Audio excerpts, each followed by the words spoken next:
근데 루터는 내용은 별게 없으나 형식만 강경한 거예요. 끊임없이. 나중에는 처음에 에라스무스 선생님으로 시작해서요. 나중에는 이를테면 에라스무스 씨 이렇게 갔다가요. 제일 마지막 편지에는 에라스무스 너 보아라 이렇게 갑니다. 그러니까 우리가 홍사 선생님 책으로 유명한 똘레랑스라고 하는 그게 볼테르의 아이디어이고 프랑스의 재질 같지만 사실 똘레랑스라고 하는 말의 화신은 이 에라스무스이거든요. 에라스무스는 죽을 때까지 종교적 광신에 맞서서 개신교가 가지고 있는 종교적 광신이든 캐톨릭이 가지고 있는 종교적 광신이든 종교적 광신과 싸운 사람이에요. 근데 루터가 가지고 있는 아이디어도 그 자기만이 옳다라고 하는 회색지대를 인정하지 않는 그 진리의 절대 무오류성이라고 하는 것 자체가 에라스무스에겐 받아들일 수 없는 것이었고 따라서 에라스무스는 루터가 자기가 관용할 수 있는 관용의 선을 넘었다고 생각합니다.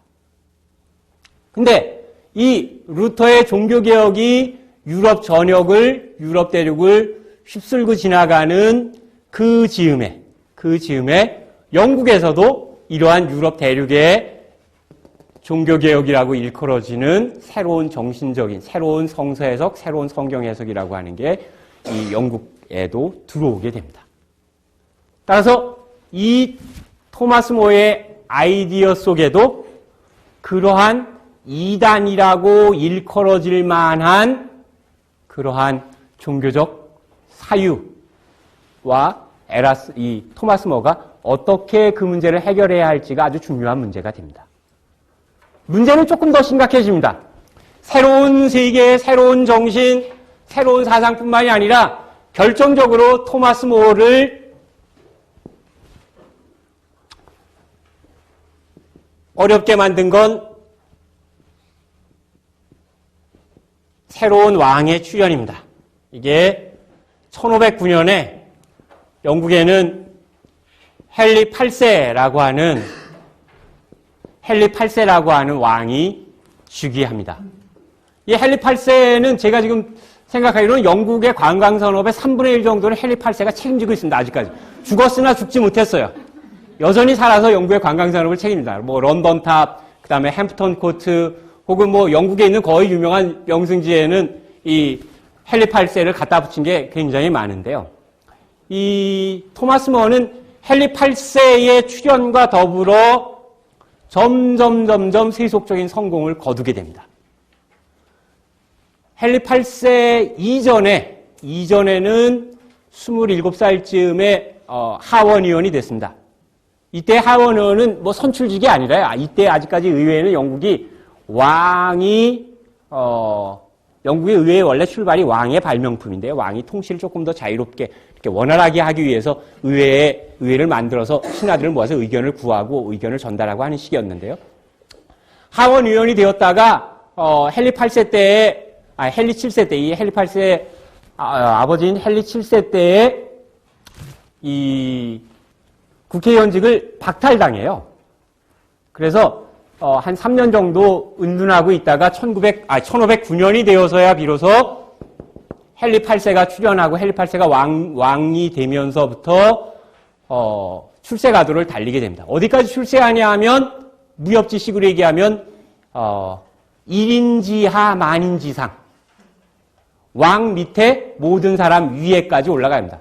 이 당시는 대법관이라고 불리는 그 로드 챈슬러라고 하는데요. 이 상서경으로 영국사에서는 흔히 번역하는데 대법관이라고 하는 게 내각의 총책임자 같은 역할을 했어요. 그 내각의 수반인 역할을 했습니다. 거기까지 올라갑니다. 거기까지 올라가는데 이 헨리 8세라고 하는 사람의 관심사가 왕이 되었을 때 이 헨리 8세의 관심사는 세 가지로 압축할 수 있습니다. 첫 번째는 전쟁이에요.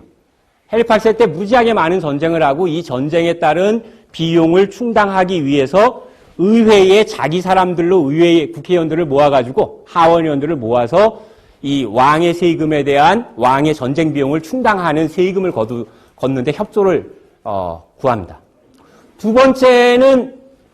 첫 번째가 군사고 두 번째는 신앙이에요. 처음 헨리 8세가 등장했을 때는 교황의 아들, 심지어는 교황의 교리적 아들이라는 말을 들을 정도로까지 로만 카톨릭 교회의 입장을 아주 강력하게 변호하는 책도 썼습니다. 그러니까 토마스 모 입장에서는 이 헨리 8세라고 하는 인물과 일종의 군대, 행정의 문제, 종교의 문제까지는 환상의 복식조예요. 둘은.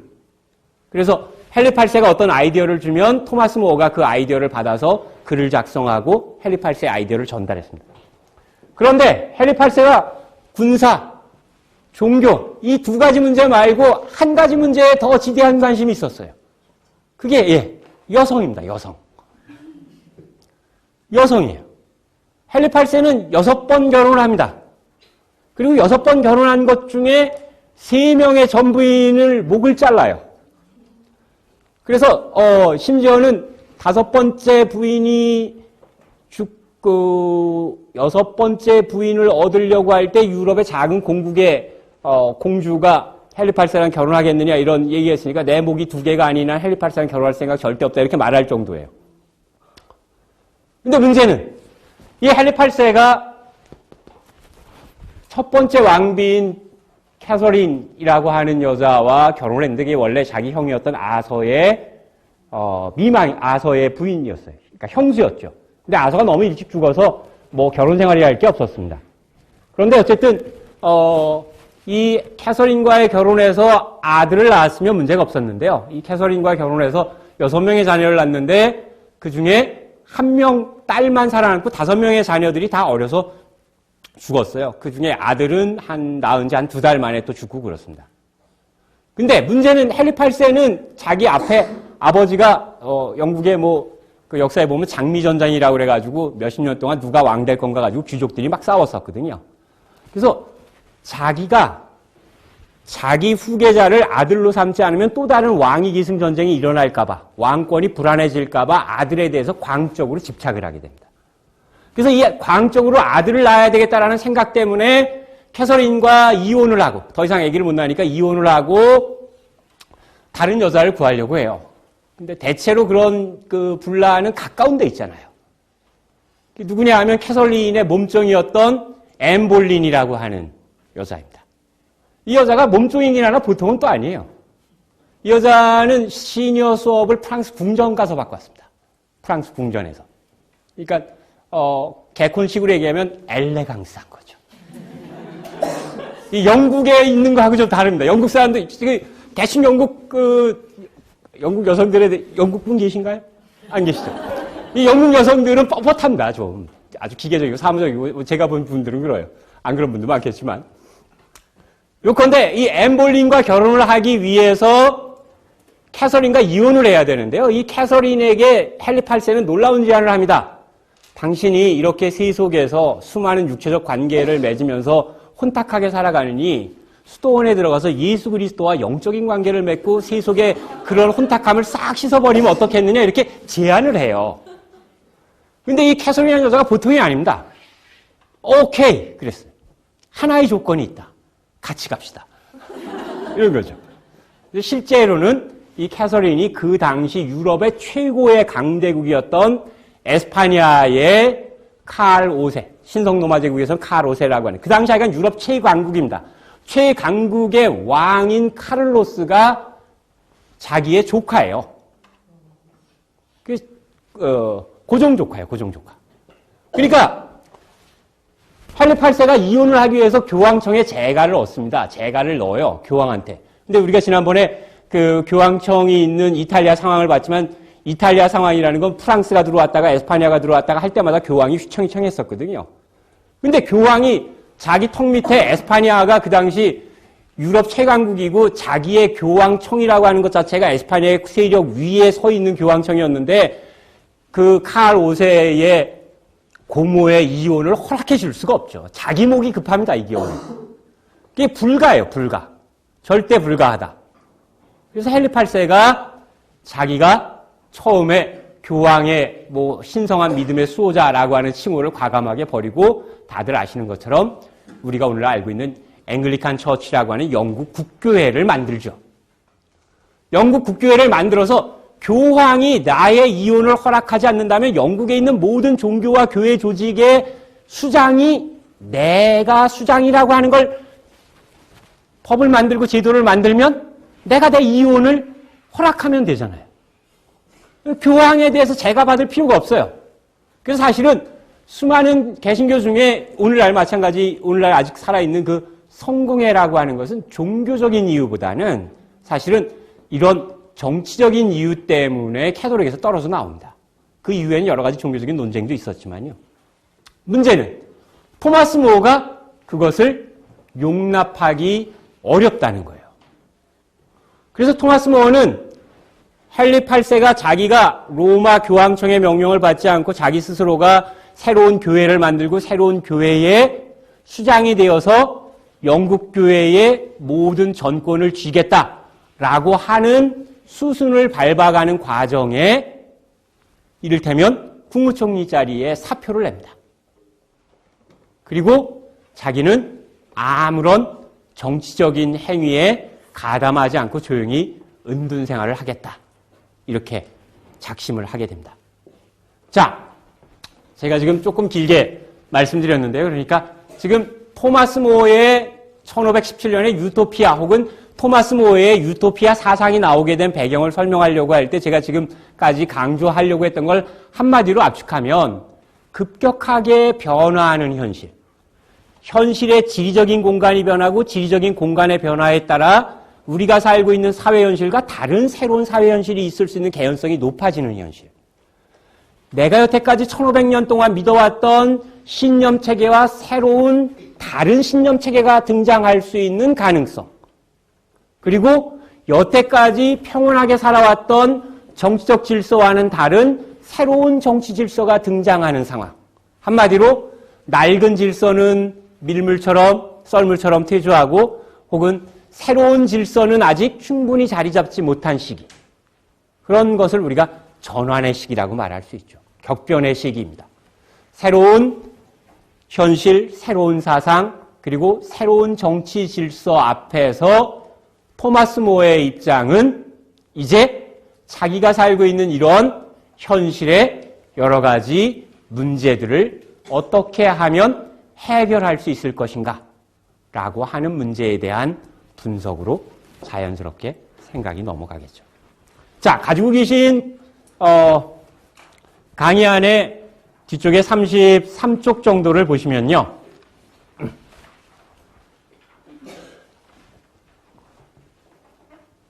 자, 한 가지만 더 말씀드리고 이제 앞에 전사를 마치겠습니다. 거기에 밑에 보면 제가 토마스 모어의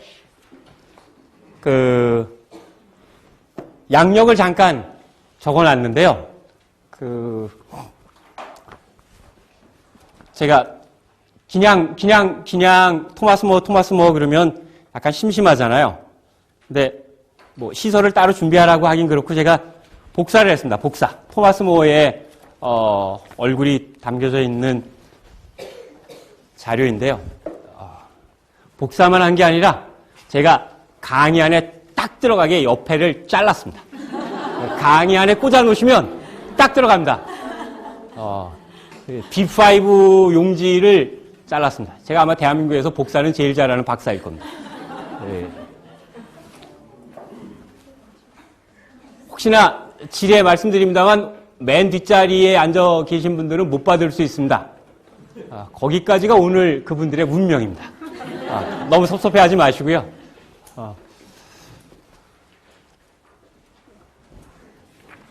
자, 뒷면에 보시면 거기 뭐 그림 있는 부분이 있는데요. 놀랍게도 토마스 모어는 사진이 남아있는 순교자의 최초의 사람이에요. 순교자. 캐톨릭에서 수많은 순교자가 있었지만 이 순교자의 사진이 없습니다. 그래서 대체로 성화를 그리죠. 그런데 사진이 아니라 죄송합니다. 실물 그림이 있는. 그게 왜 그러냐면 이 헨리 8세의 아버지였던 헨리 7세라고 하는 이 양반이 왕이 되고 나서 여러 가지로 영국을 정비하는 과정에서 대륙에 있는 화가들을 초빙해가지고 영국의 문예를 좀 진흥하려고 해요. 그때 온 사람이 할스 홈바인이라고 하는 아주 르네상스의 대표적인 초상화가입니다. 그래서 거기 가지고 계신 그림 중에 중간에 있는 그림이 이 토마스 모어의 젊은 날의 그림입니다. 토마스 모어의 젊은 날의 그림이고요. 그 밑에 있는 그림은 그 런던 탑에 갇혔다가 참수형 당하기 직전의 모습으로 그려진 것이고요. 그 맨 위에 있는 건 가정의 이야기입니다. 그건 제가 33쪽의 강의안 보면서 제가 말씀드리도록 하겠습니다. 이 토마스 모어의 아이디어를 이해하는 데 중요한 것 중에 첫 번째가 뭐냐면 생각해 보실게요. 이 사람은 영국 당대의 사람으로서 그 당시에 왕이 아닌 영국민으로서 올라갈 수 있는 최고의 자리까지 올라간 사람입니다.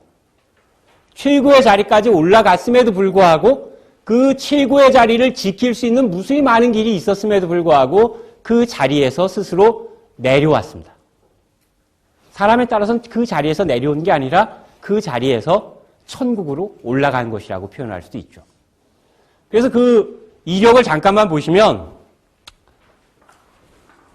어려서부터 똑똑했던 모양입니다. 이 토마스 모어가. 이 토마스 모어는 12살 때 존 머튼이라고 하는 이 당대 최고의 지성인이자 이 사람 역시 국무총리를 역임하고 캔터베리 대주교까지 올라간 사람입니다. 존 머튼 경우에 시동으로 올라가는데요. 시동으로 12살 때 들어갑니다. 근데 이때의 시동이란 플라톤이 데리고 있었던 네온 같이 이렇게 책 심부름시키고 이러는 수준은 아니고요. 이때의 시종은 우리 개념으로 조금 이해하면 조훈현이 일본에 바둑 배우러 가가지고 스승하고 같이 기숙하잖아요. 먹고 자고 같이 하면서 바둑 배우잖아요. 그런 겁니다. 존 머튼 밑에서 공부하고 기숙을 같이 하면서 이제 존 머튼이 불러주면 구술하면 쓰고 하는 정도의 역할을 하는 거죠. 그러니까 어떻게 보면 일본식으로 하면 의숙 같은 것입니다. 의숙. 요컨대 아주 뛰어난 능력을 가지고 있는 토마스 모어는 한평생, 이 사람은 아버지도 평민 출신이었는데요.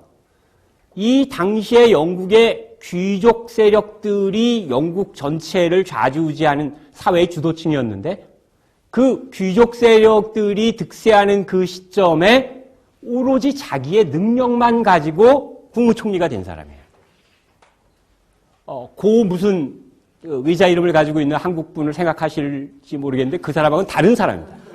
결이 달라요. 그분하고는. 이 토마스 모어는.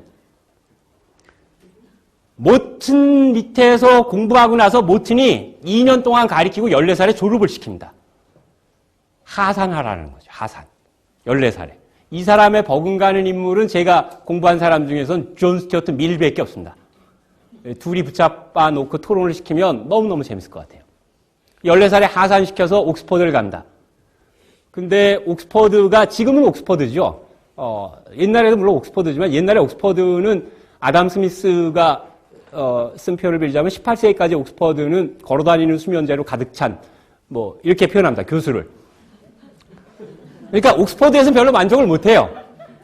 그래서 그 다음에 옥스퍼드를 넘어서 지금 로스쿨이라고 하는 인이라고 하는 법학원을 갑니다. 법학원. 법학원을 가서 법학을 공부하고 그다음에 변호사 자격을 따는데요. 특이할 점은 이 18살에 법학원에 들어가서 4년 동안 법률 공부를 하는데 낮에는 법학원에서 법률 공부를 하고 잠은 수도원에서 자요. 4년 동안 거기 나와 있는 게 성 베네딕트 수도원의 일환인데요. 4년 동안 카르투지오 수도원에서 생활을 합니다. 더 놀라운 건 죽을 때까지 카톨릭 수사들이 입고 있는 그 당시로는 거친 모직물로 되고 말총이 섞여 있는 대단히 거친 속옷을 한평생 입고 지냈다고 해요. 그러니까 왜 그런 경우 있죠. 이걸 좀 멋있게 우리가 좋게 보면 우리가 사람이 높은 자리에 올라가면 올라갈수록 일이 너무너무 바빠지니까 육체는 한없이 편해지려고 하잖아요. 그렇죠? 그래서 기사도 둬야 되고 신문 스크랩해주는 애도 있어야 되고 누구 조사시켜야 할 애들도 있고 그런 게 이제 생겨나는 거죠. 기강 잡아야 된다고 그러고 이런 애들이 많아지잖아요. 그런데 이 토마스 모어는 높은 자리에 올라가면 올라갈수록 내가 육체적으로 편해지고 싶다라고 하는 육체적 편안함을 자기가 억누르는 추로, 즉 육체적 편안함을 추구하면 추구할수록 정신은 긴장을 잃지 않기 위한 추로 아주 거친 속옷을 한평생 입은 셈이죠. 그러니까 자기가 움직일 때마다 뭐 이렇게 이 허벅지 이런 데가 쓰라렸다고 그래요. 그게 이 당시 영국이 모직물이 많이 발전하긴 했지만 아주 거칠게 한 건 그렇죠. 그래서 이 토마스 모어는 법학원을 다니면서 내세웠던 게 뭐냐 하면 첫 번째가 이 토마스 모어의 모든 아이디어 중에 흑이 법학이나 정치학 쪽에서 강조하는 건 뭐냐면 이 사람은 공정으로서의 법률입니다. 공정. 그러니까 법은 엄격하기 때문에 지켜지는 것이 아니라 공정할 때 비로소 힘을 낸다는 것이죠. 그러니까 우리도 잘 생각해보면 그렇잖아요. 법이 엄격하더라도 누구나 다 똑같이 법의 심판을 공정하게 받으면 우리가 수용하게 되죠. 그렇지 않겠어요? 그런데 누구에게는 말랑말랑하고 누구에게는 딱딱한 법이 되면 그 법은 법으로서의 효력을 잃잖아요. 그래서 법학원에서 배웠던 이 아이디어는 공정으로서의 법입니다. 그걸 정의로서의 법 이렇게도 얘기할 수 있는데요. 이게 또 정의라고 하는 말이 공부 많이 하신 분들이 일본식 역어인데 정의라고 하는 게 우리말에 안 맞는다 뭐 이렇게 해서 정의보다는 공정, 영어의 justice라는 말도 그렇게 옮겨야 한다 이런 논란이 좀 있는데요. 하여간 그런 일상적으로 얘기하면 정의로서의 법입니다. 법은 정의로워야 한다라는 아이디어고요. 두 번째, 수도원 생활이 한평생 이 토마스 모어에게 영향을 주었다라고 하는 건 이 사람은 높은 자리에 올라가면 올라갈수록 누릴 수 있는 육체적 안락과 편리함이라고 하는 것에 저항하는 의식의 무게추를 한평생 견지했다는 거죠. 그게 도덕성이라고 말할 수 있겠죠. 그래서 토마스 모어는 실제로 자기가 대단히 높은 지위에 올라갔지만 대단히 높은 지위에 올라간 것 못지않게 대단히 검소하고 소박하게 살았습니다. 물론 검소하고 소박한 게 일반 평민하고는 좀 다르죠. 집에 정원도 있고요. 도서관도 있고요. 예배당도 따로 있습니다. 그러나 문제는 그 도서관, 예배당, 정원이라고 하는 것이 사적인 향유의 공간이 아니라 영국의 모든 인문주의자들 혹은 영국의 모든 자기가 어렸을 때 그랬던 거와 마찬가지로 시동들, 공부하겠다라는 사람들, 유럽에서 건너오는 휴머니스트들의 인문학의 교실로 만들어 놓은 거예요. 그래서 제일 좋아하는 취미가 뭐였냐 하면 넘버 1은 명상이었고요. 넘버 2는 마음 맞는 친구들하고 이야기하는 것이었습니다. 토마스 모어가요. 심지어는 어느 정도였냐 하면 친구들이 없을 때도 있잖아요. 답답하죠. 27살에 결혼을 했는데 결혼할 때 그 부인이 제인 콜트라고 이름 그대로 이게 콜트입니다. 콜트니까 이게 철 뭐 이런 냄새 나잖아요. 권총 나오고 이런 거 같잖아요. 이 아버지가 이 철강 무역상이에요. 무역상의 딸이어서 배움이 없습니다. 답답해요. 그래서 집에서 공적인 일을 보고 퇴근하면 집에서 이제 부인한테 공부를 가르칩니다. 제일 처음에 라틴어 마스터 시켜요. 조금 더 와서 그리스어 가르쳐줍니다. 그럴 수 있죠. 그렇죠?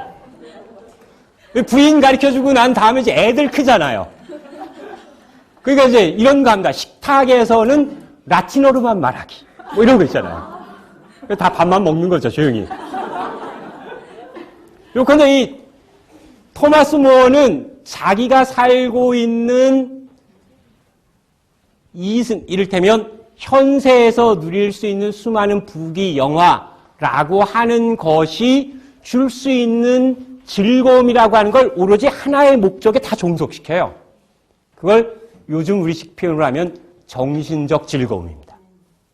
정신적 즐거움의 세계만이 자기에게 진정한 즐거움이라는 거죠. 그 정신적 즐거움이라고 하는 것이 행여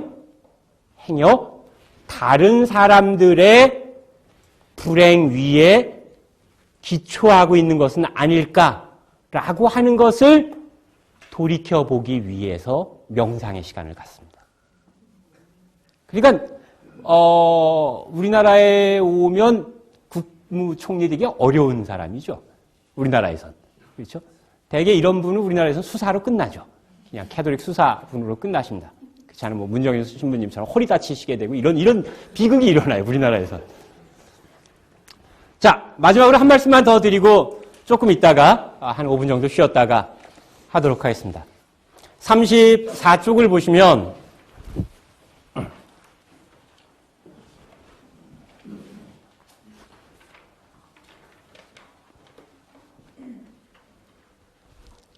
이 토마스 모어가 가지고 있는 자기 자신의 이러한 신념, 정신적인 즐거움이야말로 즉자적이고 감각적이고 직물적인 쾌락과는 다른 것이며 그런 즉자적이고 감각적인 쾌락이 아닌 이를테면 뭐 우리 동양문화권식으로 얘기하면 그런 걸 뭐 대학에서는 이걸 장락이라고 하는데요.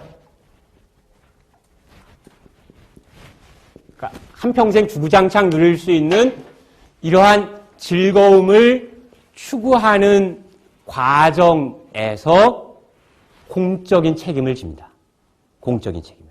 그러니까 그 공적인 책임이라고 하는 건 실제로 이 토마스 무어에 대해서 왜 이렇게 많은 이야기들이 아주 리얼하게 들어오냐 하면 토마스 무어가 살아있을 때 그리고 런던탑에 갇혔을 때까지 토마스 무어의 사위였던 윌리엄 로퍼라고 하는 애가 토마스 무어가 회상했던 거 말했던 거를 전부 다 기록을 남겼어요.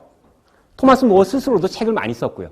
뭐 영국권 영미권 애들은 그런 거 많이 하는데 뭐 150만 자의 글자로 이루어진 뭐 자료를 남겼다 이렇게 표현한다고요. 150만 자로 이루어진 게 얼마만한 분량인지는 모르지만 1965년 미국 대학에서 토마스 무어 전집이라고 하는 걸 내는데 한 13년 걸렸어요.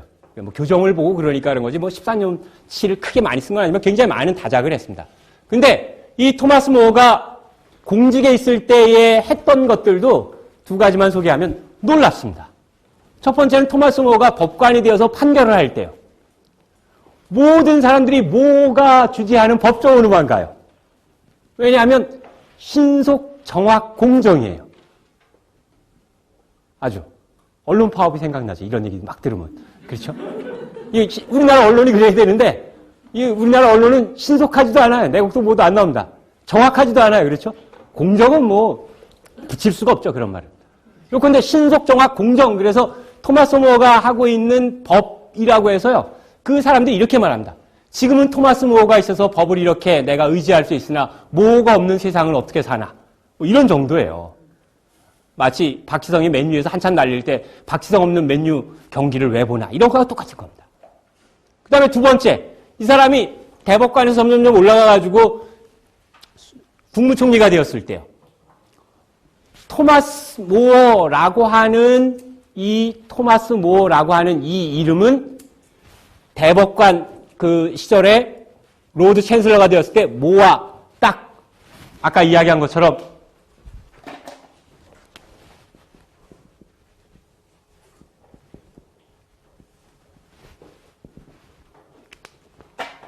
청렴과 공정입니다. 청렴과 공정. 그러니까 다시 이야기하면 저 헨리 8세의 딸이 여러분 이름 많이 들어서 알고 있는 엘리자베스 1세이거든요. 그 뭐 러시아 무적함 에스파냐 무적함대랑 싸워서 이기고 그러니까 영국에 초석을 놓고 뭐 영국민이 좋아하는 왕은 많이 나올 것이고 왕이 좋아하는 신하들도 많이 나올 것이나 영국 역사에 나처럼 사랑받는 군주는 절대 나오지 않을 것이다. 자기 입으로 그렇게 얘기한 그 처녀왕 엘리자베스. 그 엘리자베스 치세의 영국의 일종의 안정이라고 하는 것은 사실 이런 토마스 무어와 같은 중간계급 출신의 능력만으로 출세한 사람들이 그 초석을 놓습니다. 그런데 이 사람은 능력으로 성공한 사람인데요. 그 능력으로 성공했음에도 불구하고 능력주의 원칙을 내세우지 않았어요. 그러니까 능력 없는 사람은 사회의 루저가 돼야 되고 능력 있는 사람은 출세할 수 있다라는 게 아니라 능력이 없는 사람을 위해서 일하는 자리가 공직이라는 거예요. 공직이라는 게. 다시 얘기하면 사회적인 약자를 위해서 최선을 다하는 자리. 그것이 이 사람이 가지고 있는 공적인 책무라고 하는 말의 동의어였습니다. 예, 지금까지는 모의 사상을 보기 위해서 모의 생애를 잠깐 봤는데요. 한 5분 정도 쉬었다가 40분 정도에 다시 이어서 강의를 하도록 하겠습니다.